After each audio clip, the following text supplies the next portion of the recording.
Hello everyone, हमारे channel के सभी वीडियोस को देखने के लिए आप हमारे चैनल को सब्सक्राइब कर लें और साथ ही साथ घंटी का जो आइकन है इसको प्रेस करके ऑल के नोटिफिकेशन को ऑन कर लें। साथ ही साथ यदि आप इसके पहले के सभी वीडियोस को देखना चाहते हैं तो आप अपने प्लेलिस्ट पर जाएं। प्लेलिस्ट पर जाने के बाद आपको वहां पर आपकी क्लास के सभी फोल्डर दिख जाएंगे। आप जिस भी क्लास में पढ़ते हैं या जिस भी वीडियो को देखना चाहते हैं आप उस फोल्डर को ओपन कर सकते हैं। फॉर एग्जांपल, यदि आप क्लास 8 के टर्म 2 वाले वीडियोस को देखना चाहते हैं तो ऊपर वाले फोल्डर को क्लिक करेंगे, आपको वहां पर सभी वीडियो दिख जाएगा। एवरीवन, स्वागत करते हैं आप सभी का अपने YouTube चैनल जैकपुर पे। आज के इस वीडियोस में हम लोग क्लास 8 का सामाजिक विज्ञान का परीक्षा टर्म 2 के लिए इम्पॉर्टेंट सवाल को देखेंगे। अगर आप लोगों ने यह सोचकर इस वीडियोस को ऑन किया है कि इस वीडियोस को देखने के बाद आपका 100% सवाल यहां से लड़ने वाला है, तो आप इस वीडियोस को छोड़कर जा सकते हैं। ये वीडियोस आखिरी समय पर आपके हेल्प के लिए है, आपके रिवीजन के लिए है, ना कि आपके एग्ज़ाम में 100% परफॉर्मेंस के लिए। ठीक है, क्योंकि काफ़ी सारे स्टूडेंट्स का बैड कमेंट आने के कारण कल मैंने भी बहुत सारे क्लासेस नहीं लिया, जबकि आपका पर डे 3-4 क्लासेस होने वाले थे। ठीक है, अगर आप सोच रहे हैं कि आपको एक क्लास करने के बाद आप एग्ज़ाम में टॉप कर जाओगे, पास कर जाओगे, तो ऐसा नहीं होता है। ठीक है, एग्ज़ाम में टॉप करने के लिए, पास करने के लिए, 100% परफॉर्मेंस करने के लिए आपको गवर्नमेंट 1 साल देती है, ना कि 6 घंटा पढ़ करके आप पास कर जाओगे। ठीक है, तो इस वीडियो का मकसद ओनली फॉर रिवीजन है। आप इसको रिवीजन के पर्पज़ से देख सकते हैं। अगर किसी और मकसद के लिए इस वीडियोस को देख रहे हैं तो आप वीडियो छोड़कर जा सकते हैं। ना ही वीडियोस को देखने की आवश्यकता है, ना ही इसे लाइक करने की आवश्यकता है, ना ही इसे शेयर करने की आवश्यकता है। ठीक है, तो चलिए स्टार्ट करते हैं। देखिए, आज का जो हमारा पहला सवाल है ये क्या है, सूरत बंदरगाह किस राज्य में स्थित है। तो सूरत बंदरगाह जो है वो गुजरात राज्य में स्थित है, ये याद रखिएगा, इम्पोर्टेंट सवाल है। अब इसको याद कैसे रखेंगे, तो ये याद रखना काफ़ी आसान होता है, फिर भी इसके लिए ट्रिक है कि रात, यहाँ पे देखिए क्या है, रात। रात में जो है क्या होना चाहिए, रात में आईने में सूरत नहीं देखना चाहिए, रात में आईने में सूरत नहीं देखना चाहिए। ठीक है, तो गुजरात आपको याद रहेगा।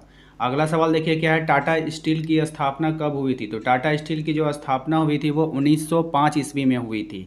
अब आप कहेंगे सर इस तरह के सवाल क्यों करा रहे हैं आप, या कि रिवीजन क्यों करा रहे हैं। तो मैंने देखा है साइंस में काफ़ी छोटे छोटे क्वेश्चन एग्जाम में आए हैं। ठीक है, तो हो सकता है आपका सोशल साइंस से भी छोटे क्वेश्चन एग्जाम में पूछ लिया जाए, तो मेरा मकसद है ओनली फॉर रिवीजन। ठीक है ना, मैं कोई दावा नहीं कर रहा हूँ कि आपका यहाँ से क्वेश्चन आएगा ही आएगा। ठीक है ना, क्योंकि मैं एक अंतर्यामी नहीं हूँ कि मैं यहाँ से आंख बंद करके बता दूँ कि आपको एग्ज़ाम में कौन क्वेश्चन आ रहा है। आपका सिलेबस है ये। ठीक है, आपका शिल्प और उद्योग आपके सिलेबस में, मैंने उससे इंपॉर्टेंट सवाल लेकर के आपके ओनली फॉर रिवीजन। ठीक है, आया तो ठीक, नहीं आया तो फिर आपकी किस्मत।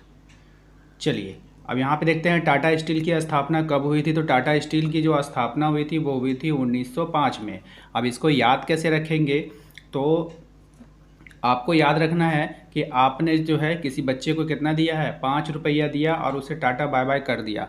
आपने किस बच्चे को कितना दिया, 5 रुपया, क्योंकि अभी जो है आप लोग स्टूडेंट्स हैं, आप लोग अभी पढ़ रहे हैं।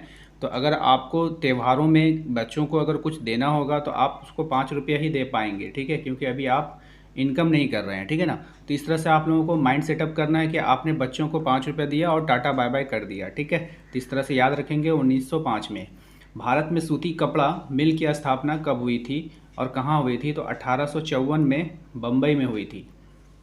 भारत में सूती कपड़ा मिल की स्थापना 1854 में बम्बई में हुई थी।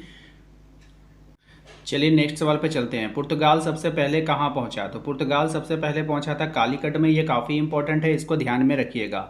ठीक है, पुर्तगाल सबसे पहले कहाँ पहुँचा, तो कालीकट में। अगला सवाल है हमारा, जामदानी क्या है। तो जामदानी जो है एक प्रकार का रेशमी साड़ी होता है। जामदानी क्या होता है, एक प्रकार का रेशमी साड़ी होता है। याद रखेंगे, काफ़ी इंपॉर्टेंट है। कैलिको अधिनियम किससे संबंधित है। तो कैलिको अधिनियम जो है वो सूती कपड़े के छीट से संबंधित है। कैलिको अधिनियम सूती कपड़े के छीट से संबंधित है। नेक्स्ट सवाल है हमारा, औद्योगिक क्रांति की शुरुआत कहाँ हुई थी। तो औद्योगिक क्रांति की शुरुआत ये इंग्लैंड में हुई थी। ये भी आपका काफ़ी इंपॉर्टेंट है, याद रखना है।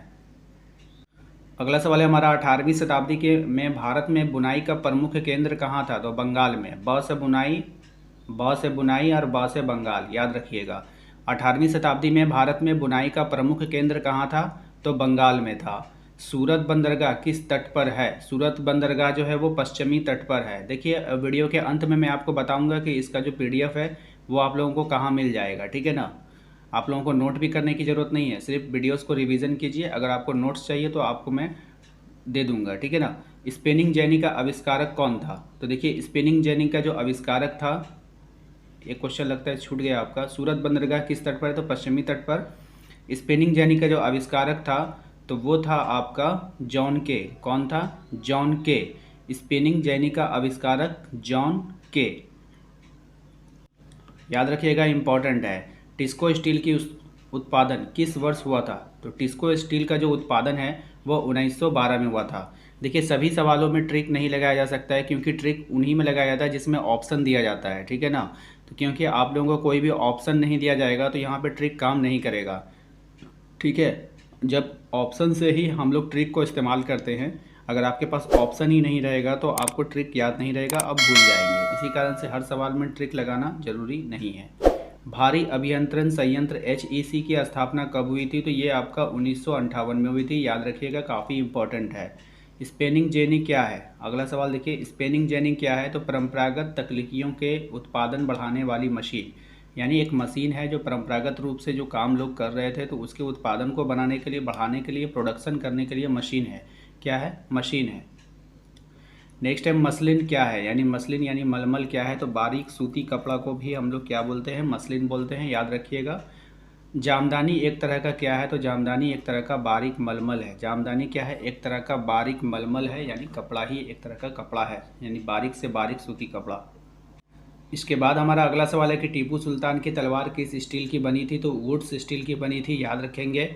बंडाना क्या है? तो गले या सिर पर पहनने वाला गुलूबंद, जिसको हम लोग मफरल कहते हैं ना, गले में ठंडे के दिन में जो पहनते हैं, उसी को ही कहते हैं। ये एक प्रकार का डिज़ाइन होता है, ठीक है, गुलूबंद होता है, और ये एक प्रकार का क्या होता है? डिज़ाइन होता है। अगरिया कौन थे?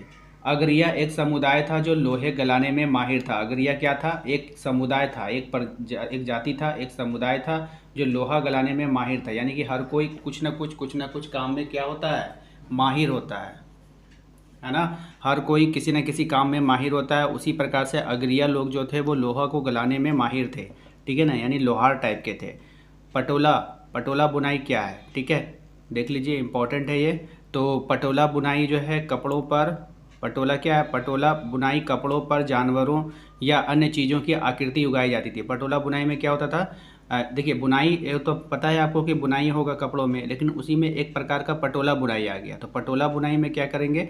जानवरों या कोई भी अन्य चीज़ के चित्र को उगाया जाएगा, ठीक है, बुनाई के द्वारा।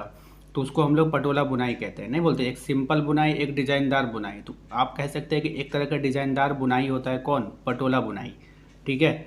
नेक्स्ट सवाल है हमारा, वुड्स स्टील का निर्माण कैसे होता है?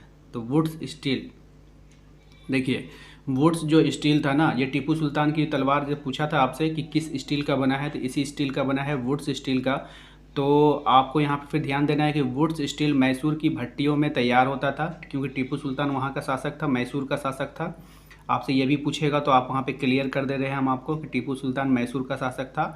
इसमें लोहे की काट कोयला के साथ मिलाकर तथा तापमान को नियंत्रण करके तैयार किया जाता था वुड्स स्टील को, ठीक है। काफ़ी शॉर्ट करके मैंने लिखा है, बुक में काफ़ी डिफ़िकल्ट लैंग्वेज का इस्तेमाल किया गया था, यहाँ पे मैंने थोड़ा सा इसको शॉर्ट कर दिया है कि वुड्स स्टील मैसूर की भट्टियों में तैयार होता था।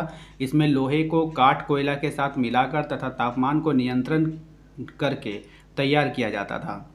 तो उम्मीद करते हैं कि आपको आज का ये वीडियो पसंद आया है। वीडियो पसंद आया है तो लाइक करके चैनल को सब्सक्राइब कर लीजिएगा यदि आप हमारे चैनल पे पहली बार आए हैं। अगर आपको पसंद आए हमारा पढ़ाने का तरीका तब, अगर आपको पसंद ना आए तो आप बिना सब्सक्राइब करे ही जा सकते हैं, ठीक है। वीडियो पसंद आया होगा तो लाइक कर दीजिएगा, शेयर कर दीजिएगा सभी दोस्तों के साथ, क्योंकि मैं हर बार आपसे यही वर्ड इस्तेमाल करता हूँ कि पसंद आएगा तभी आप लाइक करें, पसंद आएगा तभी आप सब्सक्राइब करें, ठीक है। और एक प्यारा सा कमेंट करें अगर आपको अच्छा लगा तो। मिलेंगे अपने अगले वीडियो में, अगर मौका मिला तो आपके लिए नेक्स्ट वीडियो भी जल्द ही लाया जाएगा। मिलते हैं अगले वीडियो में, थैंक यू।